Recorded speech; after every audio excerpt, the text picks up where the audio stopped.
ఇక ఈ వార్త ఇట్లుంటే ఇగో బరాసాలో కోవర్టులు ఉన్నారు, వారిని తప్పించి ముందుకెళ్తే పార్టీదే భవిష్యత్తు. కేసీఆర్ దేవుడు, ఆయన చుట్టూ దయ్యాలున్నాయి.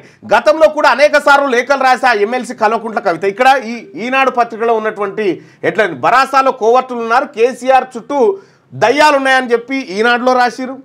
ఆ తర్వాత అన్ని పేపర్లో దయ్యాలనే రాశారు. ఇగో ఆ దయ్యాలు కోవర్టులు ఎవరు, కేసీఆర్ చుట్టూ దయ్యాలున్నాయని చెప్పి వెలుగు దినపత్రికలో రాసిరు.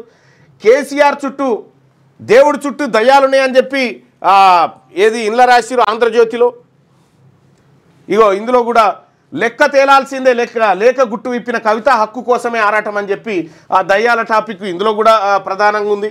ఆ తర్వాత సాక్షిలో కూడా దయ్యాలు ఉండాలి, దయ్యాలున్నాయి. నమస్తే తెలంగాణలో మాత్రమే దయ్యాలు లేవు, ఇందులో మాత్రమే దయ్యాలు లేవు. ఇక మిగతా అన్ని చోట్ల దయ్యాలున్నాయి. దేవుడు అన్న ఉండాలి, అది కూడా లేదు. ఆ దేవుడు లేడు, దయ్యాలు లేదు. అంటే నమస్తే తెలంగాణ పత్రిక వార్తలు, దాని కథ వ్యవహారం అంతా మనకి ఇప్పుడు అర్థం కావాలి. కనీసం అన్న ఆ వార్తకు సంబంధించింది ఉండాలి. ఇక్కడ బరాసాలో ఉన్న చిన్న చిన్న లోపాలపై చర్చించుకొని సవరించుకోవడంతో పాటు కోవట్టులను పక్కకు తప్పించి ముందుకెళ్తే భవిష్యత్తు పార్టీదేనని ఆ పార్టీ ఎమ్మెల్సీ కల్వకుంట్ల కవిత అన్నారు. కేసీఆర్ దేవుడు, కానీ కేసీఆర్ చుట్టూ దయ్యాలున్నాయి, వారి వల్ల నష్టం జరుగుతుందని వ్యాఖ్యానించారు. అమెరికా నుంచి హైదరాబాద్ చేరుకున్న కవిత శుక్రవారం శంషాబాద్ విమానాశ్రయం వెలుపల మీడియాతో మాట్లాడారు. రజతోత్సవ సభ అనంతరం బరాసా అధినేత కేసీఆర్కు ఆమె రాసిన లేఖ గురువారం వెలుగులోకి వచ్చి చర్చనీయాంశమైన నేపథ్యంలో కవిత పలు కీలక వ్యాఖ్యలు చేశారు. ఏమేమి వ్యాఖ్యలు చేసిరా ఆమె అనేది ఒకసారి చూస్తే 6వ పేజీలో, ఎన్నో పేజీ, 3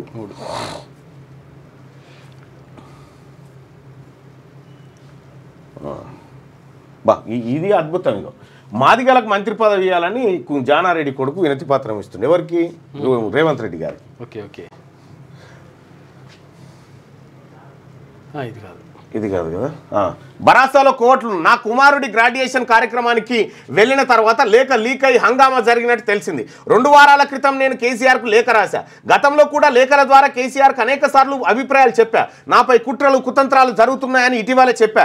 ఇప్పుడు లేఖ బహిర్గతం అవడంతో ఏం జరుగుతున్నదోనని పార్టీలో ఉన్న అందరం ఆలోచించుకోవాల్సిన అవసరం ఏర్పడింది. పార్టీలో అన్ని స్థాయిల్లో ఉన్న వారు, దాదాపు సగం తెలంగాణ ప్రజలు అనుకుంటున్న విషయాలే నేను లేఖలో చెప్పా. ఇందులో నాకు వ్యక్తిగత ఎజెండా ఏమీ లేదు, వ్యక్తిగతంగా నాకు ఎవరిపైన ద్వేషం లేదు. లేఖ బహిర్గతం వెనుక ఎవరున్నారు? మా పార్టీ అధినేతకు రాసిన లేఖ బహిర్గతమైందంటే దాని వెనుక ఎవరున్నారో ఆలోచించుకోవాల్సిన అవసరం ఉంది. కేసీఆర్ కుమార్తెనైనా నేను రాసిన లేఖే బయటికి వచ్చిందంటే పార్టీలో సామాన్యుల పరిస్థితి ఏమిటి? దీనిపై చర్చ జరగాల్సిన అవసరం ఉంది. నేను కేసీఆర్కు లేఖ ద్వారా వ్యక్తపరిచిన అభిప్రాయాల్లో ప్రత్యేకత ఏమీ లేదు, అది బహిర్గతం కావడం బాధాకరం. లేఖ బయటకు రావడంతో భాజపా కాంగ్రెస్ పార్టీలు కోతి కొబ్బరి చిప్ప దొరికినట్టు సంబరపడుతున్నాయి. బరాస ఆగమైనట్లు ఆ పార్టీల నాయకులు మాట్లాడుతున్నారు. మా నాయకుడు కేసీఆరే, ఆయన నాయకత్వంలో తెలంగాణ బాగుపడుతుంది, పార్టీ కూడా ముందుకెళ్తుంది. కాంగ్రెస్ భాజపాలు విఫలమయ్యాయి, వాటికి కేసీఆర్ నాయకత్వమే ప్రత్యామ్నాయం అని కవిత పేర్కొన్నారు. కవితకు స్వాగతం పలికేందుకు అభిమానులు పెద్ద ఎత్తున తరలి వచ్చినా ఎవరు గులాబీ కండువాలు వేసుకోలేదు. కవితక్క నాయకత్వం వర్ధిల్లాలి, సీఎం అని నినాదాలు చేశారు. అభిమానులకు అభివాదం చేసి కవిత వెళ్ళిపోయారు. ఒక్కరు కూడా గులాబీ కండు వేసుకోకుండా కవితను కలిసి సీఎం అని నినాదాలు చేసి వెళ్ళిపోయారట.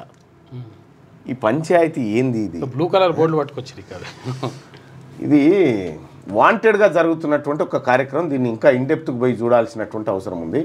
సో వాళ్ళ ఇంటి పంచాయతీ ప్రధాన వార్త పత్రికలలో అవుతా ఉంటే ఈడ ఏమున్నా చూడరాదురి అంతా.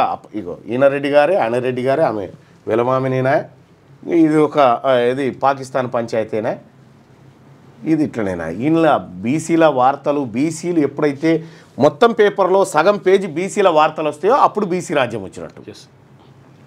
ఇక్కడ కవిత గారు చేసినటువంటి ఈమె ఎదుర్కోలు కోసం భారీ స్థాయిలో కార్యకర్తలు రావడం, వాళ్ళు గులాబీ కండువాలు వేసుకోకపోవడం, అంటే ఏం జరుగుతుంది పార్టీలో అనేది, అంటే దాదాపుగా కేటీ రామారావు పార్టీని క్యాప్చర్ చేస్తున్న అనేటువంటి భావన కలుగుతున్నట్టు అనిపిస్తుంది, చీలిక కనిపిస్తుంది.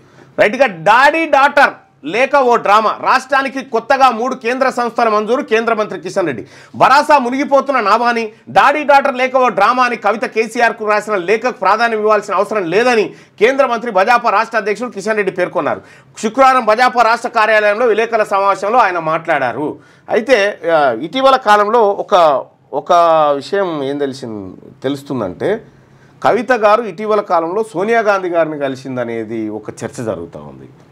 సోనియా గాంధీ గారిని కవిత కలిసిందా లేదా అనేది ఇంకా మనకు క్లారిటీ లేదు. కానీ కవిత గారు సోనియా గాంధీ గారిని సీక్రెట్గా కలిసి, సీక్రెట్ అంటే మనకు తెలియదు కానీ ఒక పెద్ద ఆయన చెప్పినటువంటి మాట ఏంటంటే పోయి కలిసింది అనేటువంటి మాట చెప్పారు. మరి ఎప్పుడు పోయింది, ఎక్కడ కలిసింది, ఏం కథ మనకు తెలియదు. ఇది ఊహాజనితమైనటువంటి వ్యాఖ్యనే, దీన్ని అంటే నిర్ధారిస్తలేదు క్యూ న్యూస్. మీ పిల్లలు ఐఐటి ఎంసెట్ లాంటి కాంపిటేటివ్ ఎగ్జామ్స్కి ప్రిపేర్ అవుతున్నారా?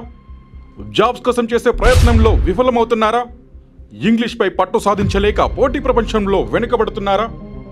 స్టేట్ సిలబస్ అయినా సెంట్రల్ సిలబస్ అయినా అన్ని సబ్జెక్టులు ఇప్పుడు ఒక్క క్లిక్లో. షేక్ స్పైకర్ ఇప్పటి వరకు ఎవరు తయారు చేయలేని విధంగా రూపొందించబడిన సరికొత్త యాప్. ఇప్పుడే షేక్ స్పైకర్ యాప్ని ప్లేస్టోర్ నుండి డౌన్లోడ్ చేసుకోండి. కేవలం 1000 రూపాయలకే 7 ఏళ్ల పాటు సబ్స్క్రిప్షన్ పొందండి.